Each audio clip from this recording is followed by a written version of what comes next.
అద్వానీ నివాసానికి రాష్ట్రపతి ప్రధాని మోడీ అద్వానీకి భారతరత్న ప్రదానం చేసిన రాష్ట్రపతి. నేడు ఢిల్లీ వెళ్లనున్న సీఎం రేవంత్ రెడ్డి సాయంత్రం 6 గంటలకు సిఈసి సమావేశం.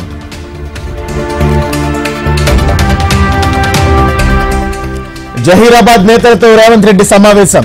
హాజరైన ప్రభుత్వ సలహాదారు సభ్యురాలి ఇతర నేతలు. కాంగ్రెస్ లో చేరిన కడియం శ్రీహరి కావ్య రేవంత్ రెడ్డి సమక్షంలో చేరిన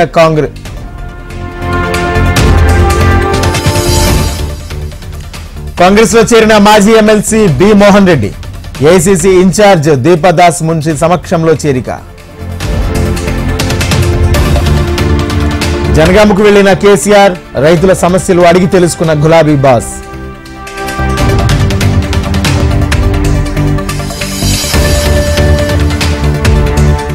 కామారెడ్డి జిల్లాలో హరీష్ రావు పర్యటన, దెబ్బతిన్న పంటల పరిశీలన.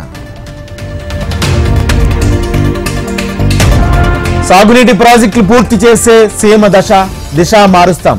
ఎమిగ్నూరులో ప్రజాగళం సభలో చంద్రబాబు. పవన్ కళ్యాణ్ పిఠాపురం ప్రచారంలో 2వ రోజు పాదగయ క్షేత్రంలో పూజలు నిర్వహించిన పవన్. టీడీపీ ప్రధాన కార్యదర్శి నారా లోకేష్ కు జెడ్ కేటగిరీ భద్రత. నిఘా వర్గాల సమాచారంతో కేంద్ర హోంమంత్రి నిర్ణయం.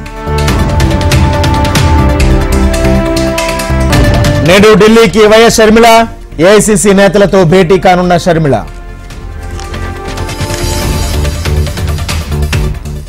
సీఎం జగన్ తోనే సామాజిక న్యాయం. చంద్రబాబు బీసీలపైకి ఓసీలను ఉసుగొలుపుతున్నారన్న బొత్స. పొత్తులో భాగంగా సీటు దక్కకపోవచ్చు. పార్టీ ఆదేశిస్తే అభ్యర్థుల తరపున ప్రచారం చేస్తానన్న జీవీఎల్.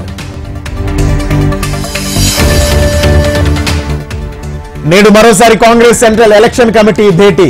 లోక్సభ అభ్యర్థుల ఎంపికపై కసరత్తు.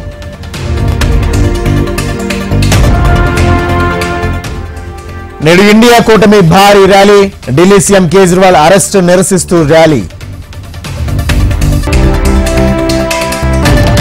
అమెరికా వెళ్లాలనుకునే వారికి షాకింగ్ న్యూస్.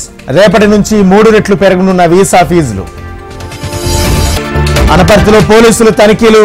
ఎలాంటి పత్రాలు లేకుండా తరలిస్తున్న డబ్బు స్వాధీనం. భీమవరంలో పట్టుబడ్డ జార్ఖండ్ మావోయిస్టు. కార్మికుడిగా కొనసాగుతున్న రాహుల్ కేసరి.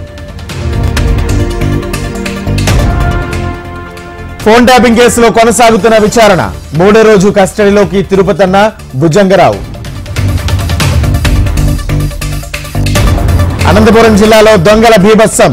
నాటు కొడవళ్లు, వేట తుపాకులతో బెదిరింపు.